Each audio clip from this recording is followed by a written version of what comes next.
Welcome to the Mama Time podcast, where we dive into all things wellness to support and empower you on your journey through pregnancy and motherhood. I'm Charlotte, your host, a proud mama of 3 and a pre- and postnatal yoga teacher. My mission is simple: to help mothers like you feel your best.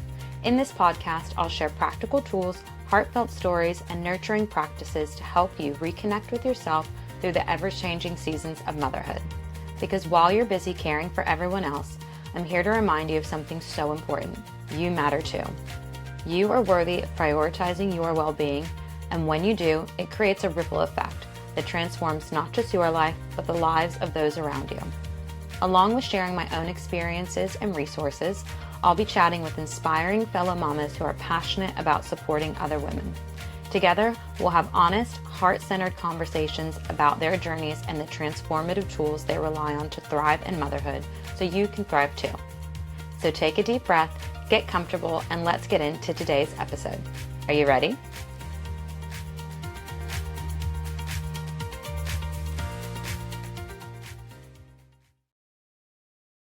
Welcome back to Mama Time for this special series on nervous system regulation for mothers. A topic that's close to my heart and one that I'll keep coming back to again and again because it's just that important. As moms, no matter what season of motherhood we're in, we're constantly moving through moments that are both magical and, let's be honest, incredibly triggering. Whether it's the chaos of caring for a newborn, the emotional roller coaster of toddler tantrums, like when you hand them a blue crayon just to be told that they really wanted red, or the more complex challenges of older kids pushing boundaries, or simply just the stress of trying to get everyone out the door on time without losing your mind. Motherhood demands so much of our nervous system. When we don't have the tools to support nervous system regulation, we can easily get stuck in that fight or flight mode, running on edge, reactive, and disconnected from the version of ourselves we want to be. That's why I'm so excited to bring you this 3-part series, inspired by my recent workshop, Regulate, Restore, and Thrive, a nervous system reset for mothers. My goal is to make nervous system regulation feel simple, practical, and truly doable, even for the busiest of mom days. You'll walk away from each episode with tools and insights you can apply right away to feel more grounded, calm, and connected. I'm so excited to share this series with you, so let's dive into today's episode.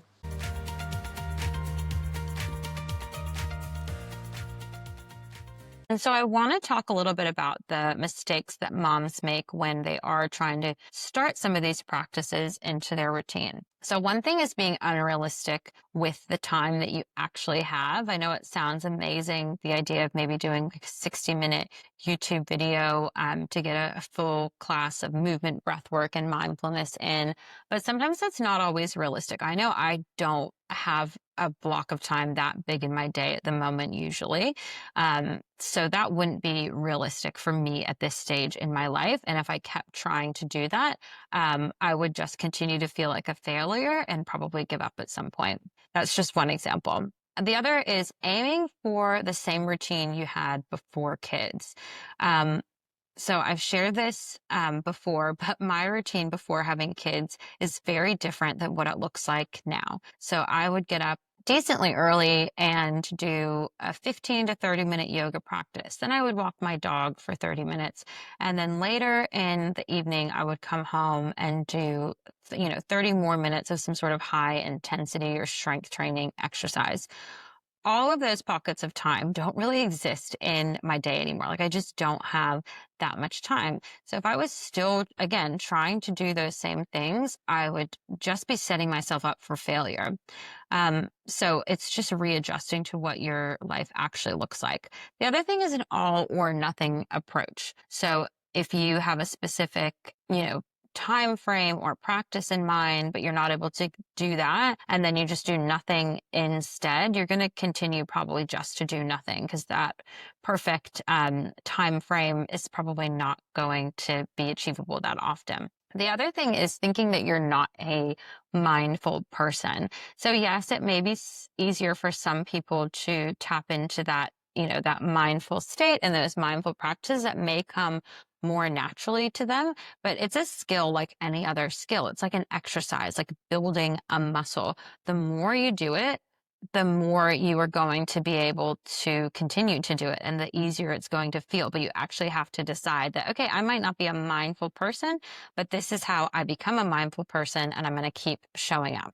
The other thing is only practicing on the mat and not learning to take those skills off the mat into moments where you really need them, and shocking your system. So trying to make too big of a change at once, it might feel very unfamiliar to your body if you're used to being a go, go, go person and you're going to try to sit in a 30-minute silent meditation. You may want to ease into it a little bit more than that, so that it actually does feel more achievable for you. So let's talk about how to actually fix these things. So I spoke a little bit about them in the last slide, but I'll go into more detail here. So I really recommend scheduling in smaller time frames and then building up.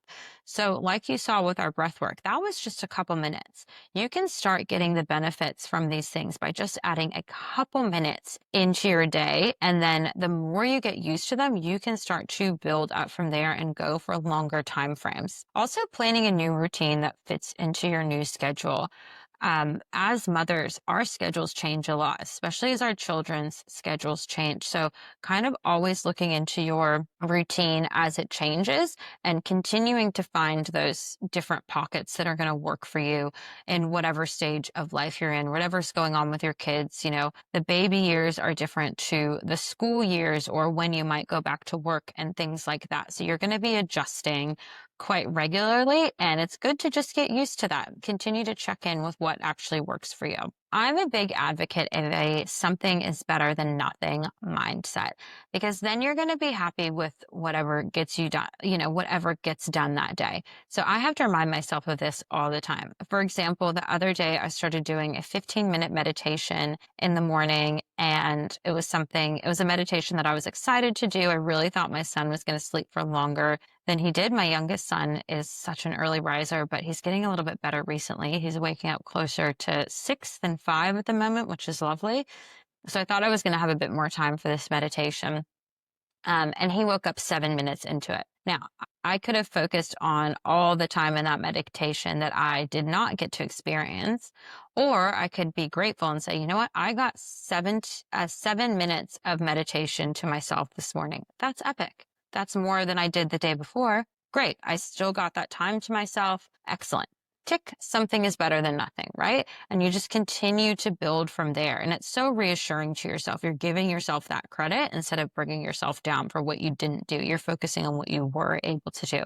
Just that shift is so powerful for how you actually feel about yourself after a practice like that. And again, knowing that a mindfulness practice is like any other exercise, and it will get easier each time.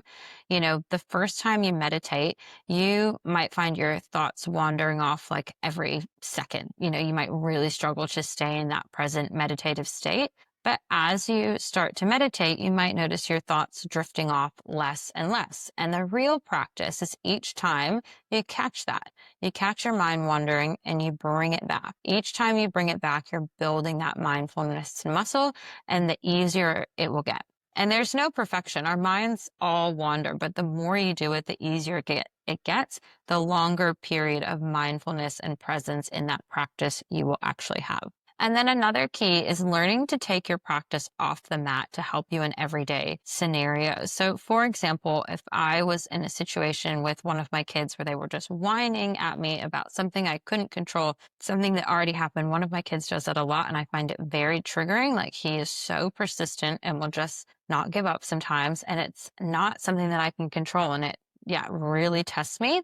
I can take a moment and say, okay, give me a second. I'm going to be right back. I can just walk away for a second, take a couple of those breaths before I snap, take some of those calming breaths, and then come back and be able to handle the situation in a much more calm way without snapping and being reactive. That is really a superpower for showing up in a way that just supports however you want to parent, whatever parenting style you're going for. The ability to be able to pause and choose something different than being very reactive is incredibly powerful. And then you are, not having that guilt of snapping or, having an experience that you feel awful for after. And look, Perfection, again, isn't the goal. We're human.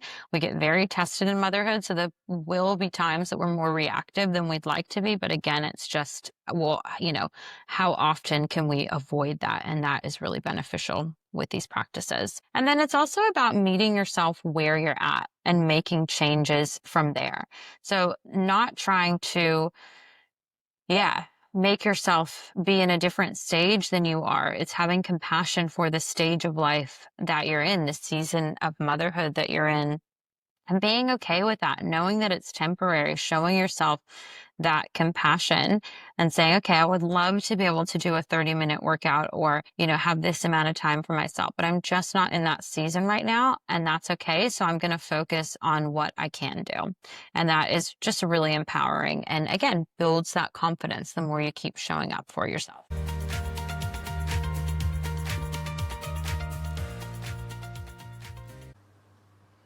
If today's episode resonated with you and you're craving more, you can sign up to receive the full replay of my recent workshop, Regulate, Restore, and Thrive, a nervous system reset for mothers. In it, we'll go even deeper into these tools and practices, and you'll walk away with a clearer understanding of how to support yourself in everyday moments of motherhood. Whether you're brand new to nervous system work or you're looking to deepen your existing practice, this workshop is a beautiful place to start. It's completely free, and the link to sign up to receive the replay is in the show notes. I'd love for you to check it out. Thank you so much for spending time with me today. I hope you found inspiration and empowerment in this episode. If you enjoyed it, I'd be so grateful if you could share it with another mom who could use a little extra support or encouragement. By sharing, you're helping us build a community of strong, empowered mamas who are thriving in motherhood together. If you have a moment, please leave a quick review and rating. It really helps more moms like you find the show and feel supported on their journey. For more simple and transformative practices, come connect with me on Instagram at mama_time_yoga. I'd love to hear from you. Don't forget to hit follow so you never miss an episode. And until next time, take care of yourself, mama. You've got this.